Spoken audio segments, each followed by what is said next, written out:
Jesus Desejado, por Charles Spurgeon. Ah, se eu soubesse onde o poderia achar. Jó 23, 3. Por um momento, os ferimentos de Jesus são dados na escuridão e não reconhecemos a mão que nos feriu. Mas não deve ser para sempre assim. As desilusões incessantes nos levam para longe de todos os antigos refúgios das nossas almas. E as novas descobertas nos fazem tristemente conscientes do excessivo mal que habita em nossa carne. Assim, despojados de toda cobertura exterior e tremendo por nossa impotência vergonhosa, recebemos com alegria a notícia de um Salvador para os pecadores. Como na frágil embarcação em que marinheiros esqueléticos, tendo há muito tempo devorado a sua última porção de comida, se erguem com toda a força restante ao vislumbrar uma vela que passa, esperando que traga algum alívio. Assim o pecador moribundo recebe com anelo a mensagem da graça. Talvez ele já tivesse desprezado os termos da misericórdia, mas, como uma cidade muito sitiada, agora ele está muito feliz por receber a paz a qualquer preço. A graça, que mesmo sendo tão elevada, ele considerava uma coisa sem valor, e agora o grande objeto de todos os seus desejos. Ele anseia ver o homem que é poderoso para salvar, e consideraria uma honra beijar os seus pés ou desatar as correias de suas sandálias. Sem arrogância sobre a soberania, sem murmurações de auto-humilhação e sem desprezar os dons gratuitos do amor eletivo. O homem é demasiado miserável para ser orgulhoso, excessivamente doente para contender com o seu médico, muito temeroso da morte para recusar o perdão do rei, porque isso o coloca sob obrigatoriedade. Somos felizes se compreendemos essa posição de desamparo total em que todos devemos ser trazidos se quisermos conhecer a Cristo. Uma das coisas estranhas nos lidares de Jesus é que, mesmo quando chegamos a esse estado de completa miséria espiritual, nem sempre nos tornamos objetos de sua graça justificadora. Longas temporadas frequentemente ocorrem entre o conhecimento de nossa ruína, nosso conhecimento de um libertador e a aplicação desse libertador precioso. Os próprios chamados do Senhor com frequência fazem com que pessoas voltem os seus olhos para os montes e não encontrem ajuda vindo de lá. Sim, eles desejam vê-lo, mas são tão cegos que não conseguem discerni-lo como sua esperança e consolo. Isso não é como alguns concluirão precipitadamente, porque Jesus não é o Salvador para tais pessoas. Longe disso, a incredulidade clama: ah, minha vileza me desqualifica para Cristo, e minha enorme pecaminosidade afasta o seu amor. Quão impiedosa é a incredulidade quando quão impiedosa é a incredulidade quando calúnia o gentil coração de Jesus. Quão desumano e cruel é quando tira o cálice da salvação dos únicos lábios que têm o direito de beber dele. Temos observado na pregação atual muito do evangelho para um santo e muito pouco sobre um evangelho para um pecador. Honestidade, moralidade e bondade são recomendadas não tanto como as marcas da piedade, mas como a parte vital dela. E os homens são informados de que, à medida que semeiam, assim colherão, sem a ressalva absolutamente necessária de que a salvação não provém do homem, nem por meio do homem, e que a graça não vem àquele que se esforça, mas àquele que crê naquele que justifica o ímpio. Não falavam assim nossos antigos pregadores, quando em toda a sua plenitude declaravam: não os justos, não os justos, os pecadores é que Jesus veio salvar. As palavras de um pregador muito caluniado não são menos ousadas do que verdadeiras. Não há nada nos homens, ainda que seja a extrema vileza, que possa privar uma pessoa de uma participação em Cristo. Alguns não desejarão ter a Cristo, a não ser que possam pagar por ele. Outros não ousam se aproximar de Cristo, porque são criaturas muito ímpias e miseráveis, que acham impossível que Cristo pertence a pessoas tão vis quanto são. Você não sabe, diz alguém, que pecador abominável eu sou? Você olha para os outros e seus pecados são comuns, mas os meus são profundos, e eu morrerei neles. A rebelião do meu coração é diferente da rebelião de outros. Amados, permitam que eu lhes diga livremente da parte do Senhor, que os homens lhes julguem como quiserem e lhes estimem tão mal quanto possam.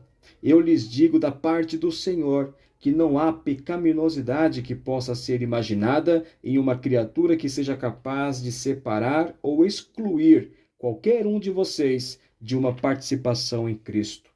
Mesmo você sendo pecador, Cristo pode ser o seu Cristo. Não vou mais longe. Não, vou mais longe. Suponha que uma pessoa nesta congregação não somente seja o pecador mais vil do mundo, mas que cometa todos os pecados dos outros, além do que ele mesmo cometeu. Se todos esses pecados fossem colocados sobre ele, seria um pecador maior do que é agora. Contudo, se ele tivesse sobre si todos os pecados dos outros, como eu disse, não haveria barreira para tal pessoa, mas Cristo ainda poderia ser a porção dele. Ele levou os pecados de muitos, diz o texto de Isaías 53:12. Mas ele não os suportou como seus próprios, ele os levou por muitos. Suponha que muitos, que são pecadores, devem ter todos os seus pecados levados por alguém em particular. Ainda que todos esses pecados sejam reunidos, mesmo assim Cristo teria morrido por todos eles. Se os pecados de outros homens fossem colocados sobre você, e eles não tivessem mais nenhum, então eles não precisavam de Cristo. Todas as necessidades que eles tinham de Cristo foram colocadas sobre você. E então toda a obediência de Cristo deve lhe pertencer. Observe a amplitude do Evangelho. Você encontrará que nenhum pecado no mundo pode ser um obstáculo para impedir uma pessoa de ter uma participação em Cristo. Vou repetir. Você encontrará nos evangelhos que nenhum pecado no mundo pode ser um obstáculo para impedir uma pessoa de ter uma participação em Cristo.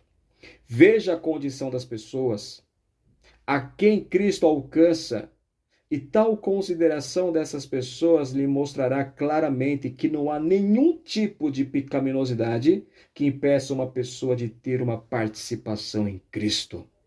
Considere a própria expressão de Cristo: vim buscar e salvar o que estava perdido. Os sãos não necessitam de médico, mas sim os que estão doentes.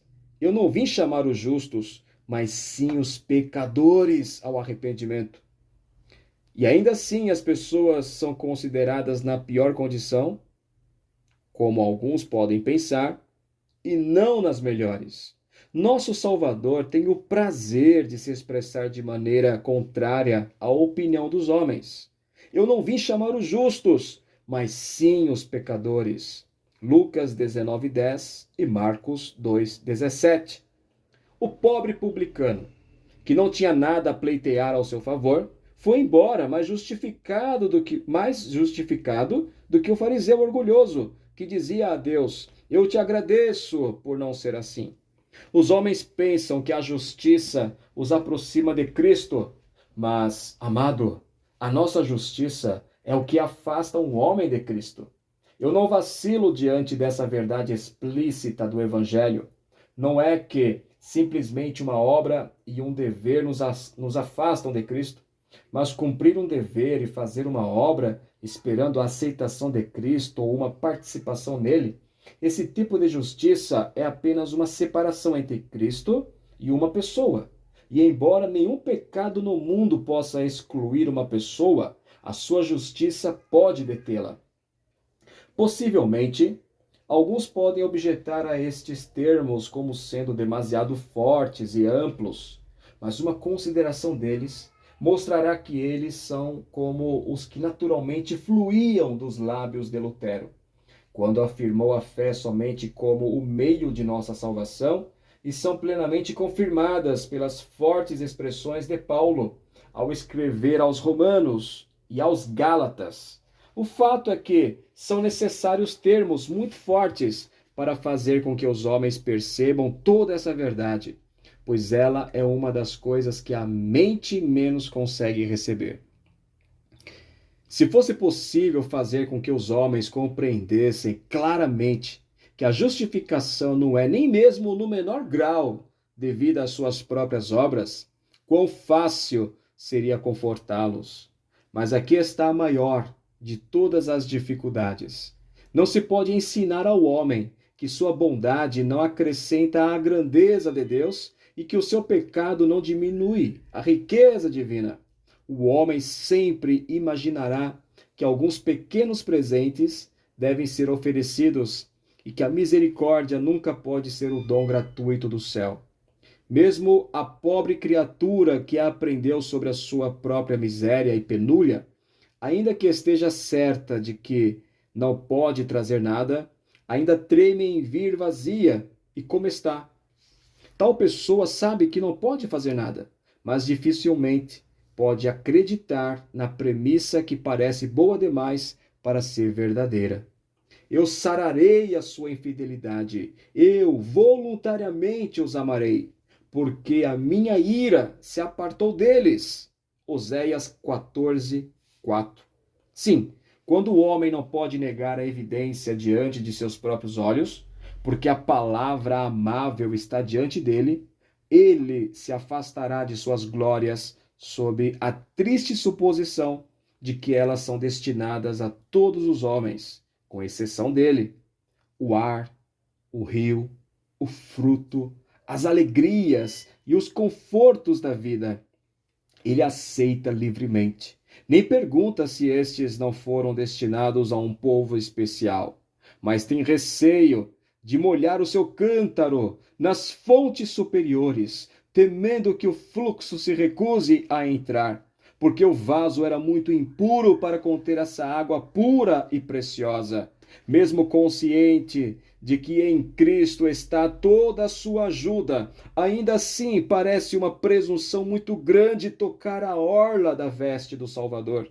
Também não é fácil persuadir o penitente de que o pecado não é uma barreira à graça, mas que onde o pecado abundou, superabundou a graça, e somente o Espírito de Deus pode fazer o homem que se reconhece como nada receber Jesus como ser tudo em todos.